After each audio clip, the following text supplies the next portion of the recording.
Bonjour, c'est Carla. Bonjour, c'est Alison. Nous vous présentons le journal d'une maman. Bonjour, je suis très heureuse de vous retrouver aujourd'hui pour une nouvelle émission du Journal d'une maman. Nous allons parler alimentation et grossesse. Et j'ai l'honneur de recevoir pour cela Madame Pauline Benaroche. Bonjour Pauline. Bonjour. Merci beaucoup d'être venue parmi nous aujourd'hui. Donc, vous allez nous présenter votre livre « Je mange quoi pendant 9 mois » qui a été édité aux éditions Larousse. Donc, c'est un grand recueil avec de très jolies photos et plein de conseils très précieux. Donc, Pauline, vous êtes diététicienne nutritionniste. Vous avez également eu une licence de psychologie, une spécialisation périnatalité. Vous exercez en libéral depuis 2016 et vous avez décidé de créer donc ce livre qui est sorti le 21 février 2024, un livre pour tout savoir sur l'alimentation pendant la grossesse, sans stress et ni culpabilité. Alors, est-ce que j'ai le droit de manger ça? Est-ce que si j'ai faim, je peux manger tel ou tel aliment? Donc, il y a également à l'intérieur des recettes healthy, toujours gourmandes, ultra faciles. Vous allez nous expliquer tout ça.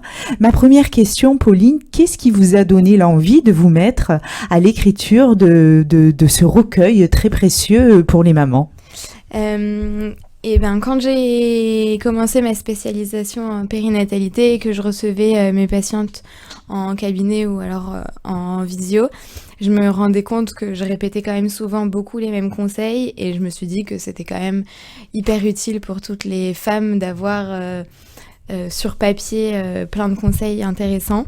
Ça remplace évidemment pas les consultations parce qu'en consultation, on personnalise bien tout, mais c'était un recueil pour moi hyper important à avoir sous la main pour que dès qu'on a une petite question, on sache où aller chercher la réponse.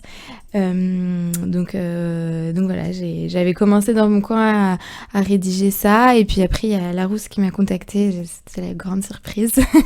du coup, on a fait cette petite aventure avec Larousse pour écrire ce livre.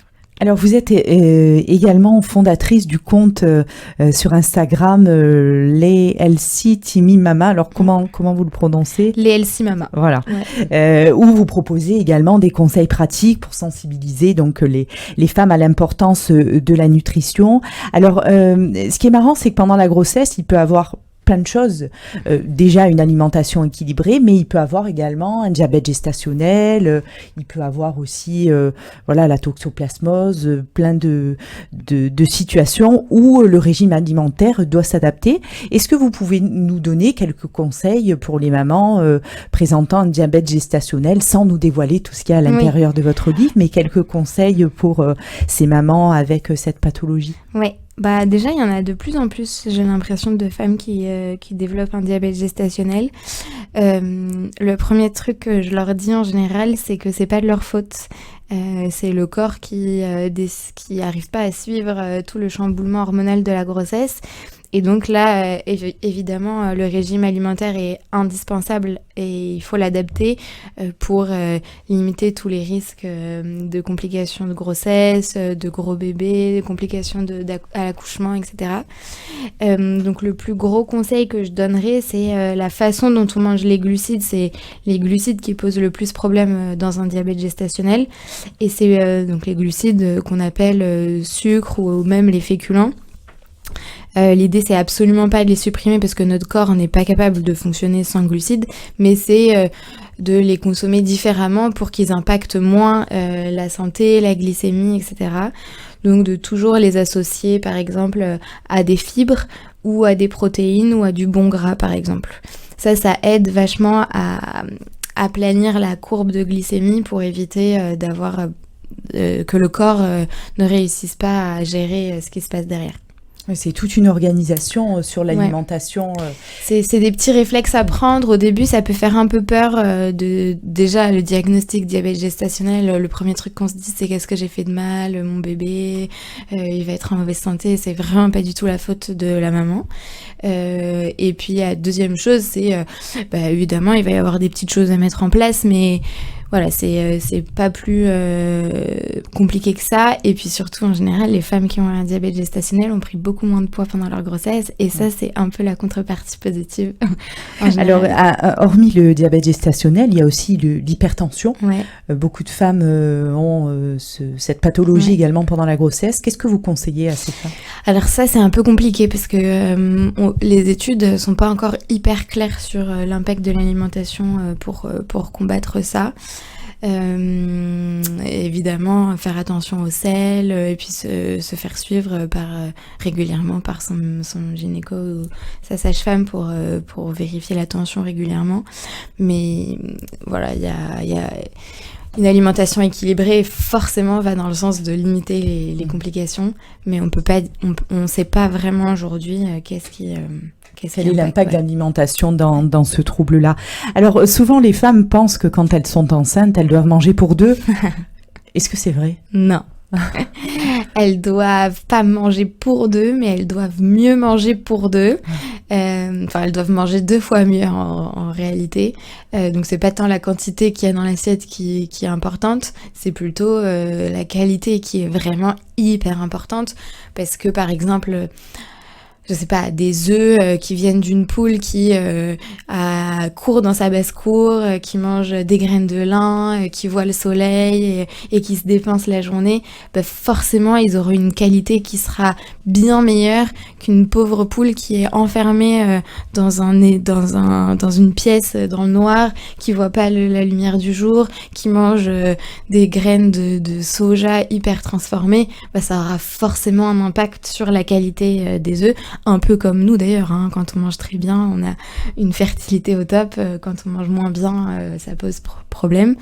Et donc voilà, la qualité de ce qu'on mange est vraiment importante. Donc la qualité des produits animaux, les œufs, la qualité de la viande aussi très très importante, de privilégier des viandes bio où on sait que les animaux courent dans les pâturages, mangent de la vraie herbe, voient le jour et pas qu'ils sont enfermés et qu'ils bougent pas. Ça c'est hyper important. Et puis les aliments bio aussi, très peu transformés, ils sont vraiment très très importants dans le cadre d'une grossesse et d'une alimentation équilibrée pendant la grossesse. Alors la question des aliments interdits. Ouais. On sait qu'il y a des aliments qui sont interdits quand on est enceinte. Quels sont les aliments contre-indiqués pendant la grossesse? C'est vrai que quand on tombe enceinte et qu'on commence à regarder un peu ce qu'on a le droit de manger ou pas et qu'on va se perdre dans les méandres d'Internet avec toutes les injonctions, ça peut faire très peur. On a l'impression que on n'a plus rien le droit de manger. Il y a vraiment très peu de choses qu'il faut absolument éliminer. C'est tout ce qui n'est pas assez cuit. Voilà. En gros, évidemment l'alcool, mais quand c'est pas assez cuit, il y a un problème d'infections bactériennes comme la listériose, la salmonellose, parfois la toxoplasmose quand on n'est pas immunisé. Et donc c'est ça le plus important, c'est de cuire. À partir du moment où on cuit les aliments qu'on consomme, il y a aucun problème.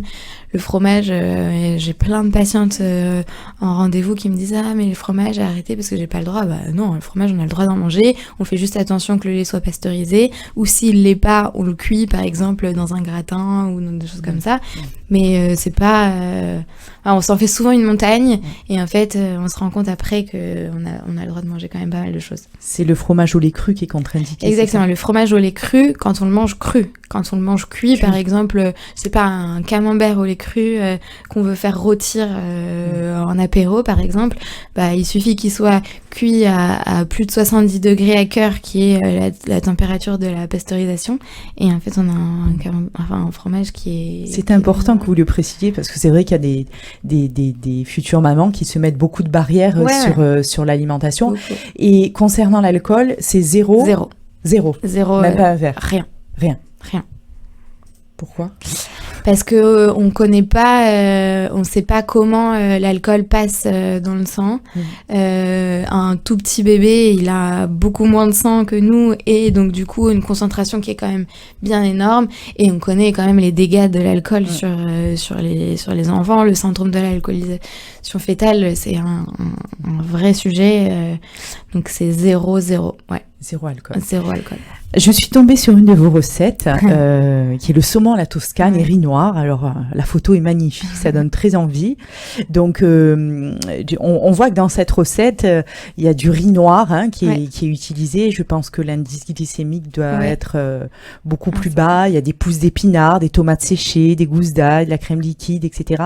Ce sont des aliments qui se marient bien, mais qui ont été quand même choisi pour apporter le maximum de nutriments? Oui, bien sûr. En général, dans les recettes que j'ai essayé de proposer, il y a toujours un petit intérêt pour la grossesse.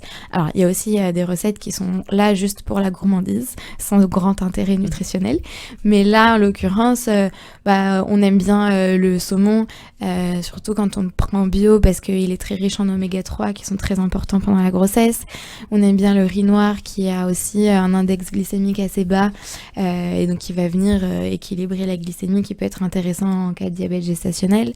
On a les épinards qui sont très riches en vitamine B9 ou acide folique aussi, qu'on connaît bien quand on commence ce projet bébé, qui est hyper important pour prévenir les malformations du système nerveux. Puis l'ail, les tomates séchées, ça c'est un peu pour la gourmandise. Alors j'ai trouvé aussi quelque chose de très intéressant. Alors le grand malheur des femmes, c'est de ne pas pouvoir manger de sushi pendant la grossesse. Ça, je sais qu'on l'entend tout le temps. Mais vous proposez dans votre livre des makis spécial grossesse. Donc quand on les voit en photo, ça a tout à fait l'aspect des makis courants. Sauf qu'à l'intérieur, vous proposez de mettre autre chose. Ouais, je propose de mettre seulement des produits cuits. Cuits. Oui. Éviter les produits cuits ou des crudités bien lavées. Voilà, donc maquis au concombre, ça se fait déjà très bien, même tout le temps quoi. Les maquis à l'avocat aussi sont très bien. On peut mettre du thon avec de la mayonnaise, on peut mettre du saumon cuit. On peut mettre ce qu'on veut. Donc on a le droit de manger des sushis pendant la grossesse. Exactement. Donc vous conseillez aussi, alors le gros problème de la grossesse, c'est la rétention d'eau, et ça les mamans malheureusement n'y échappent pas. Qu'est-ce que vous pouvez leur conseiller pour éviter ou du moins amoindrir cette rétention? Déjà bien boire, c'est hyper important de s'hydrater correctement, de faire attention à la consommation de sel qui est pas l'ami de la rétention d'eau, de porter des bas de contention aussi, il y a prescription de bas de contention, ça aide énormément. Et puis de se faire des massages aussi secs régulièrement, avec des jets d'eau froide en remontant du bas de la jambe vers le haut de la jambe. Et puis manger plein de fruits rouges ou d'aliments qui sont riches en antioxydants, qui aident les vaisseaux à fonctionner mieux et donc à optimiser la circulation sanguine. Voilà. D'ailleurs, chez Jolie Mama, ils ont une petite ampoule qui s'appelle Jambes légères, avec plein de plantes qui sont adaptées à la grossesse et qui peuvent du coup aider aussi à gérer ce symptôme. Écoutez Pauline, je pense qu'on a fait le tour de la question. Moi, j'invite nos auditeurs à se procurer ce livre qui est déjà très bien illustré, très facile à lire aussi, avec plein de petits conseils. Vous donnez aussi des conseils sur tous les maux de grossesse, comment éviter les nausées, etc. Les tableaux nutritionnels des aliments, l'hygiène en cuisine pendant la grossesse, plein de choses très intéressantes. Donc vous le retrouverez un peu partout chez les libraires. Donc Je mange quoi pendant 9 mois de Pauline Laroche. Vous êtes donc diététicienne nutritionniste et vous retrouverez ce livre aux éditions Larousse. On se posait la question qui avait fait ces dessins. Donc les photographies sont de Sophie Dumont. Exactement. Alors c'est photographies intérieures ou non, les photographies intérieures des sont de Sophie Dumont. Pauline, merci beaucoup. Avec plaisir. Merci de ce recueil très précieux. Et puis je vous dis à très bientôt. Merci. Chers auditeurs, je vous remercie de nous avoir suivis. On se retrouve très vite pour une nouvelle émission. Au revoir. Bonjour, c'est Carla. Bonjour, c'est Alison. Nous vous présentons le journal d'une maman.